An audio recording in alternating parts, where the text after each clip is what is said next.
Ora então, muito boa tarde a todos. Antes de mais agradecer à Bisfeira e ao município de Santa Maria da Feira o amável convite para a Energaia estar aqui presente e transmitir aqui o conhecimento relativamente às comunidades energéticas. E em segundo também pedir desculpa pela ausência do engenheiro Luís Castanheira, mas por motivos pessoais, nada relacionados com o Covid, em não poder estar presente neste evento. Portanto, vamos aqui falar um pouco sobre um tema bastante atual, que é as comunidades energéticas, e contar um pouco da história que está por trás deste conceito. Basicamente surge naquilo que é uma iniciativa da União Europeia relativamente à energia na Europa, portanto, através daqui de um pacote chamado Clean Energy for All Europeans, e que então uma iniciativa que teve início já em 2016, mas só em 2018, 2009 teve aqui uma aprovação via o Parlamento e o Conselho Europeu. No âmbito deste Clean Energy for All Europeans, existe um conjunto de objetivos que foram definidos, assim como 5 estratégias, para todos os Estados-membros e para a Europa como um todo. Desde logo, portanto, em termos de objetivos, temos um objetivo de redução dos gases de efeito de estufa em 40%. Portanto, desde logo aqui para um horizonte de 2030, temos um objetivo bastante claro, mais uma vez, de reduzir as emissões de gases de efeito de estufa, muito em consonância com aquilo que são outras iniciativas europeias, como é o caso do Pacto de Autarcas. Depois temos aqui um outro objetivo, e este muito relacionado com o tema que estamos aqui a abordar, e que é a penetração de energias renováveis no consumo de energia. Aqui um aumento de pelo menos 32% nessa produção, então, via renováveis na parte de energia, então, de consumo. E depois um aumento, sempre aqui a parte da eficiência energética ligada a todas estas questões da energia, portanto uma redução de 32,5% relativamente àquilo que é a eficiência energética. Para atingir estes três indicadores, foram definidos 5 iniciativas gerais no âmbito deste Clean Energy. Primeiro, sempre a parte da eficiência energética, ou seja, sempre reduzir aquilo que são os consumos relacionados com as atividades, seja da indústria, seja dos edifícios, portanto, seja de qualquer tipo de atividade. Em segundo, portanto, ter aqui um papel preponderante por parte da União Europeia de liderança na integração de energias renováveis, ou seja, ter aqui claramente uma aposta muito, muito grande na integração de energias renováveis na Europa por parte de todos os Estados-membros. Para isto também está a ser, obviamente, aqui equacionado e feita uma abordagem para esta questão da energia. Energia como um todo ao nível da Europa, portanto a integração de várias redes europeias, seja do mercado ibérico, seja do norte da Europa, seja da parte central da Europa, portanto ter aqui uma nova abordagem integrante para a energia. Depois, aqui mais direitos para os consumidores, basicamente uma nova estratégia que tenta ser mais disruptiva relativamente àquilo que é o business as usual aqui no mercado de energia e que é ter os consumidores não somente a consumir energia, a ter, portanto, a faturação inerente a esse consumo, mas também ter aqui todo aproximação de outros direitos que já vamos ver um pouco o que é que isto se traduz. Sempre aqui, obviamente, relativamente às questões da energia, ter sempre em mente que a segurança no abastecimento, portanto, em toda a Europa, em todos os Estados-membros, é um fator particularmente fulcral para que toda a sociedade se mantenha, portanto, em funcionamento, seja do ponto de vista de indústria, de serviços e de edifícios, obviamente. Depois foi definido, obviamente, para cada Estado-membro aquilo que seria a estratégia adequada a integrar nos seus pacotes legislativos, quais as abordagens corretas então a fazer. E, portanto, cada Estado-membro, aqui em particular, portanto, ao nível da Europa e em caso concreto em Portugal, portanto, a estratégia passa por para todos os Estados-membros termos aqui um aumento então da eficiência energética, portanto ter aqui um conjunto de pacotes legislativos que permitam fomentar aquilo que é a eficiência energética em todos os setores,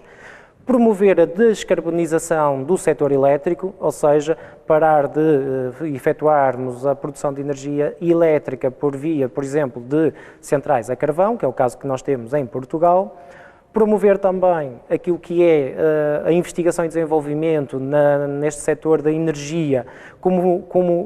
um fator preponderante para a competitividade das instituições. E, mais uma vez, aqui a componente da segurança energética, portanto, sempre relacionado com aquilo que é a segurança na alimentação por parte de energia elétrica ou de outros vetores, mas sempre aqui em linha com aquilo que é, então, a estratégia para a energia. E, mais uma vez, portanto, aqui um pouco aquilo que foi refletido no slide anterior, aquilo que é o mercado interno, então, de energia totalmente integrado. E pararmos de ver ao nível da Europa aquilo que é o mercado ibérico de energia, o mercado dos países do Norte e aquilo que é também o mercado de energia dos países centrais da Europa e termos aqui toda uma plenitude de integração dessas redes, portanto, para todos os Estados-membros ao nível do continente europeu. Portanto, posto que está visto que todas estas questões estão centradas na parte da energia e que vêm de um Clean Energy Pact, basicamente foi então definido todo um quadro regulamentar para pôr estas iniciativas em prática. E desde logo surgem, portanto, relacionadas com aquilo que é as comunidades de energia, surgem aqui dois conceitos distintos. Aqui um primeiro, portanto, aqui o Comunidade de Energia Renovável e o Comunidades de Cidadãos para a Energia, que têm duas aproximações distintas relativamente àquilo que é o entendimento sobre estes conceitos. Ambos estão regulamentados por diretivas essas que têm um prazo para a sua implementação em cada um dos Estados-membros e em Portugal um destes conceitos foi já até regulamentado, como já iremos ver a seguir. Qual é a diferença entre estes dois conceitos, entre a Comunidade de Energia Renovável e as Comunidades de Cidadãos para a Energia? É que, basicamente, a Comunidade de Energia Renovável tem como objetivo a não existência de lucros financeiros. Portanto, aquilo que é o objetivo neste conceito é que haja benefícios ambientais, económicos e sociais, não se procurando os lucros financeiros. Portanto, este é o principal fator diferenciador entre os dois conceitos e um segundo conceito aqui também diferenciador tem a ver com a proximidade à geração de energia renovável. Ou seja, com as comunidades de energia renováveis, o objetivo é produzir energia por via de fontes renováveis, como é, por exemplo, o fotovoltaico, e para que as restantes instalações possam aderir a este conceito de comunidade, de acordo com aquilo que é a definição para o CER, tem que existir uma proximidade, então, à geração de energia renovável. Já no segundo conceito de comunidades de cidadãos para a energia, esta limitação já não se impõe, até porque, ao nível da diretiva, está mesmo definido que pode haver uma participação dos membros através de ligações interpaíses, portanto, com diferentes países a constituir estas comunidades. Portanto, estas diretivas 2018 e 2019, então, têm de passar a legislação nacional e claramente dão um sinal que esta temática da energia tem um sinal disruptivo com aquilo que é o business as usual. Portanto, desde logo, a forma como é organizada e as comunidades energéticas têm como objetivo a cooperação em coletivo. Portanto, esta cooperação em coletivo é habitualmente algo relacionado com um setor não profissionalizado na área da energia. É obviamente uma atividade relacionada com uma propriedade específica, portanto com uma propriedade relativamente a um sistema e cuja finalidade é então não comercial, portanto aquilo que contrasta com aquilo que é a atualidade, com os atores tradicionais de mercado. Isto não significa que os atores tradicionais de mercado, que é o exemplo que está aqui na apresentação, não possam ter um papel preponderante e ativo nesta temática das comunidades de energia renovável. Aliás, a maior parte das instituições, esta não é a das mais conhecidas, mas todas elas estão posicionadas neste momento para proporcionar soluções ao mercado no âmbito desta temática das comunidades de energia renovável. Olhando então para estas questões ao nível nacional, portanto em Portugal, o legislador já publicou em 2019, através do Decreto-Lei 162, o regime jurídico aplicável àquilo que são então as comunidades de energia renovável. Eu apresento aqui em 2 slides aquilo que são os pontos fulcrais para se pensar nesta temática e iniciar aquilo que é um processo então de eventual avaliação de potencial relativamente às comunidades de energia. Primeiro surge então aqui o conceito de autoconsumo de energia renovável, portanto aqui o conceito de que o consumidor deixa de ser somente consumidor e passa também a ele a ser autoconsumidor, e também que no âmbito dessas atividades esses autoconsumidores possam ter então aqui uma ação de partilha, armazenamento e venda de energia excedente. Este conceito de partilha é bastante interessante de avaliarmos e vamos ver uns slides mais à frente qual é a possibilidade que isto nos permite, quais os potenciais que nós podemos obter com este conceito.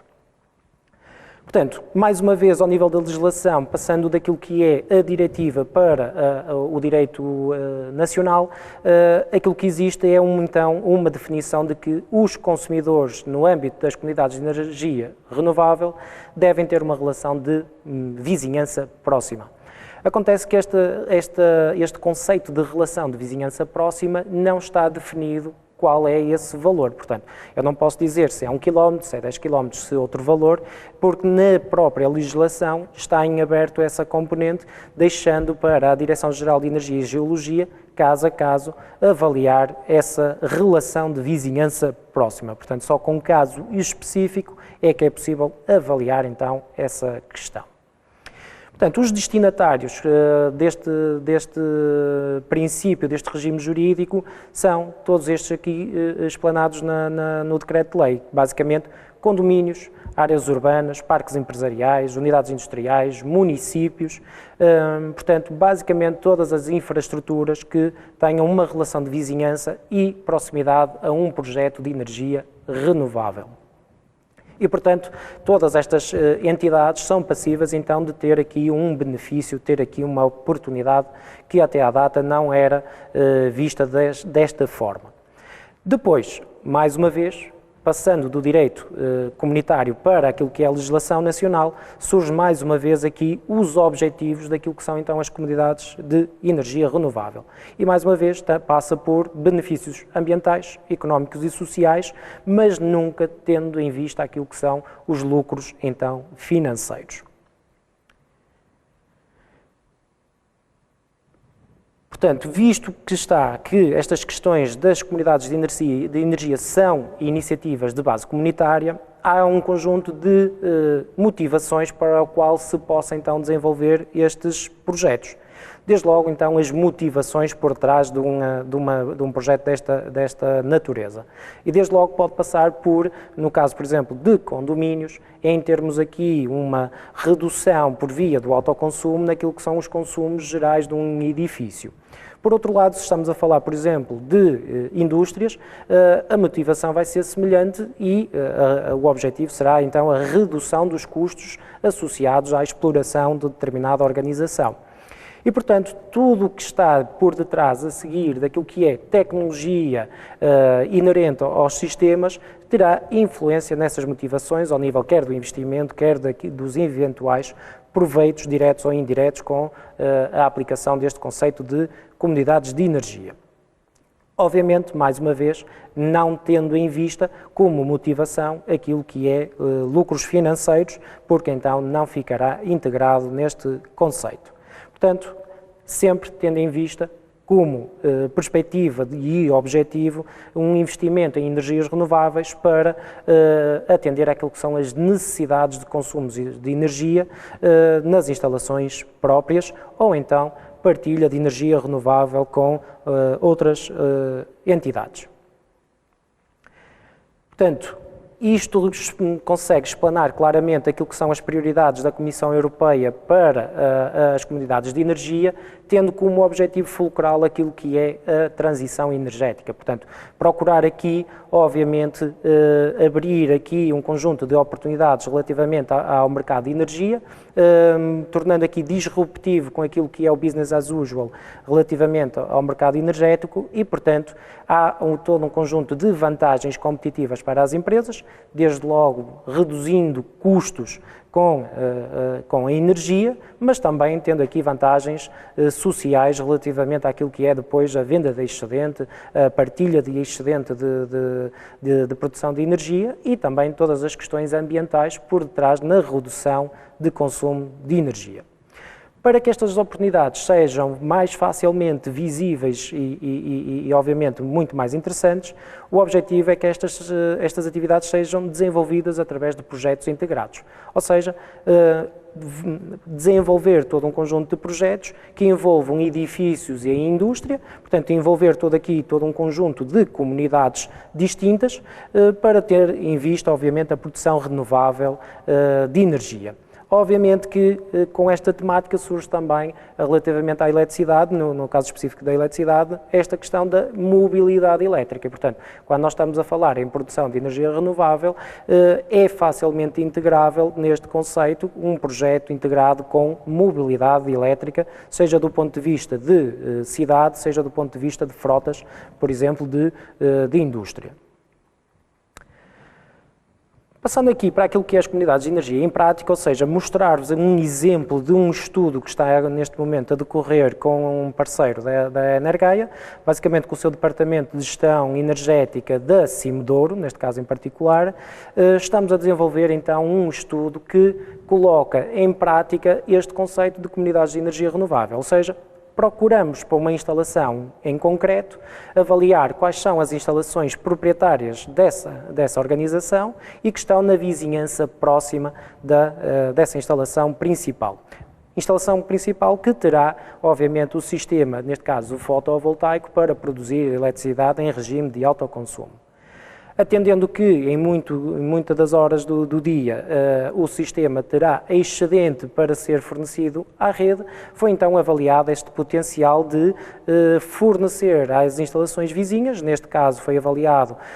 uma instalação perto dos 500 metros e outra perto dos 900 metros de distância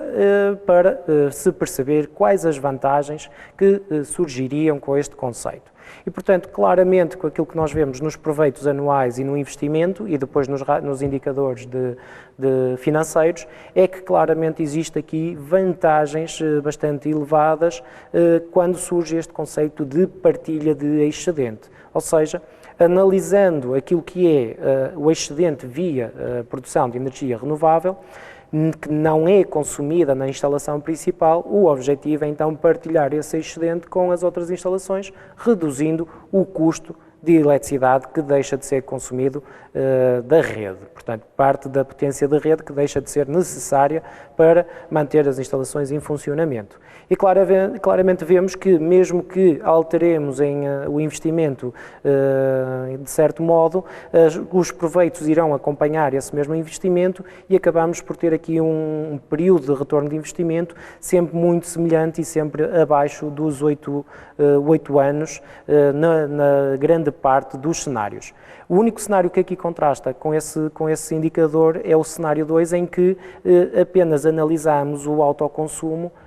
da própria instalação, ou seja, a produção apenas ser então consumida na instalação, não existindo excedente fornecido à rede, e daí que os proveitos sejam muito mais baixos, o investimento também o é, mas em termos de indicadores acaba por ser uma instalação,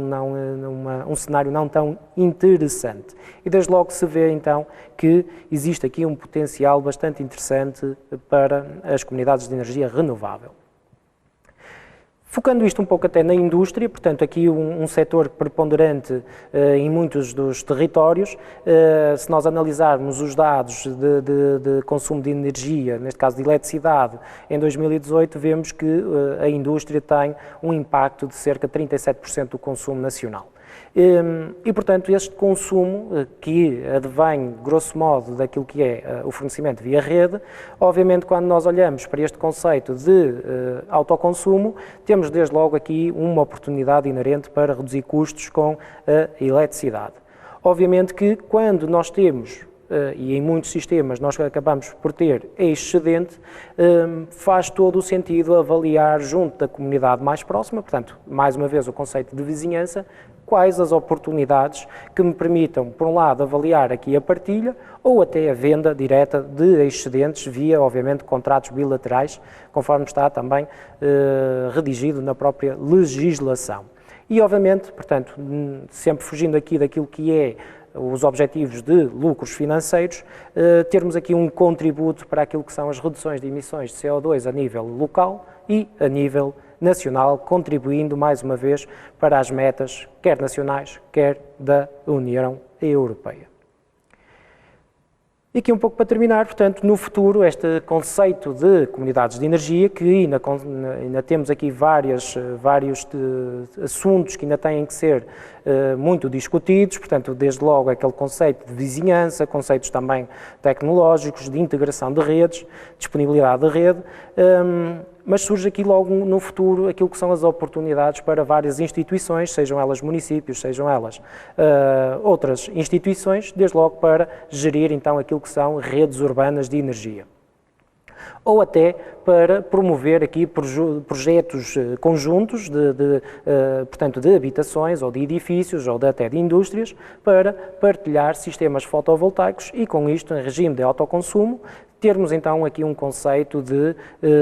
comunidade de energia com os objetivos de reduzir custos e reduzir impactos ambientais. E, portanto, passarmos aqui de uma fase de termos consumidores para uma fase em que temos aquilo que é um conceito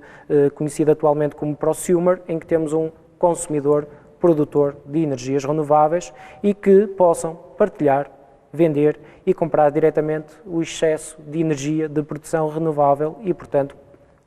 mais uma vez, termos aqui então o conceito de energias, de comunidades de energia renovável. Agradeço mais uma vez o convite e estou disponível, obviamente, para qualquer tipo de perguntas que venham a surgir. Deixo aqui os contactos e estou disponível. Muito obrigado.